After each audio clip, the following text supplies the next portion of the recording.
Alors aujourd'hui, je voulais donc vous donner des conseils pour les personnes qui souhaiteraient vendre leur appartement ou maison. Si vous décidez de vendre, il faut que votre logement soit accueillant, aéré, lumineux dans la mesure du possible pour provoquer le coup de cœur tant attendu chez votre visiteur. Donc il y a plusieurs façons d'arriver à ce résultat.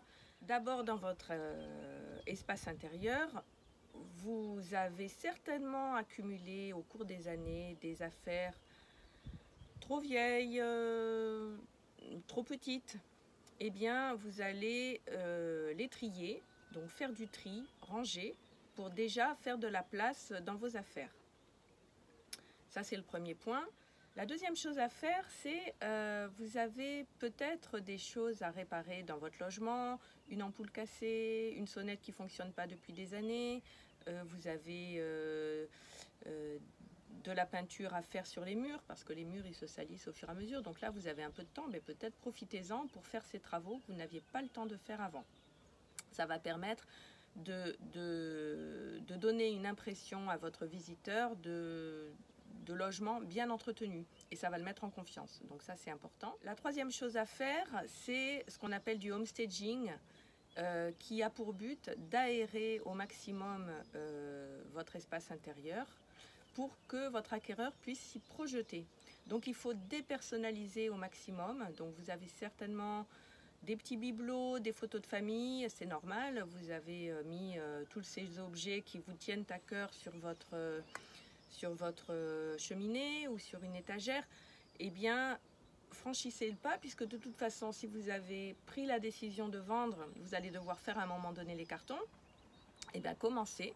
Vous mettez momentanément de côté tous ces objets personnels. Ça va permettre de dégager vos murs, donc enlever les tableaux. Ça va permettre de dégager les murs et d'agrandir, enfin de donner une impression de plus grand espace et certainement aussi plus lumineux.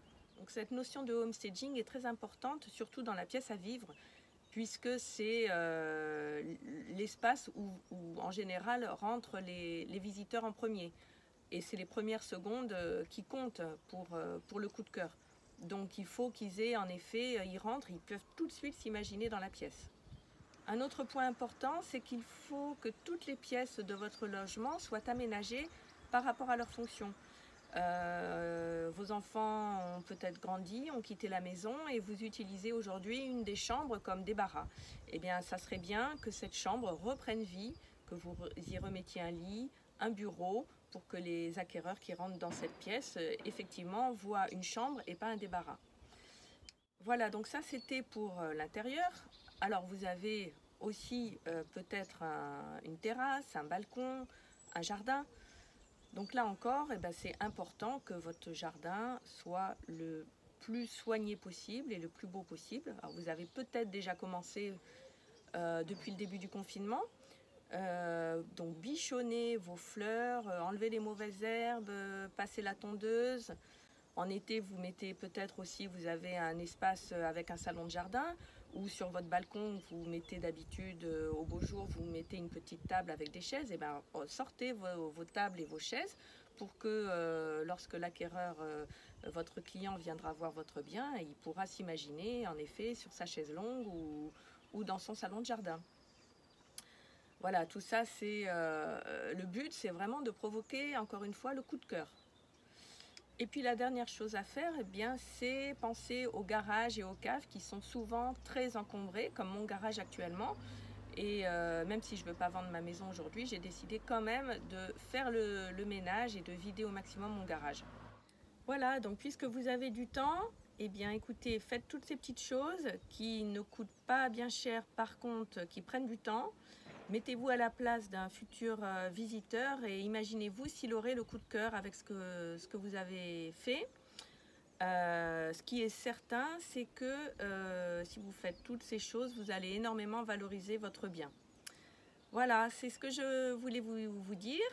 Si jamais vous aviez des questions, alors moi je travaille sur Aix-en-Provence. Si vous avez des questions, vous pouvez m'appeler, me montrer votre logement et je peux vous donner des conseils.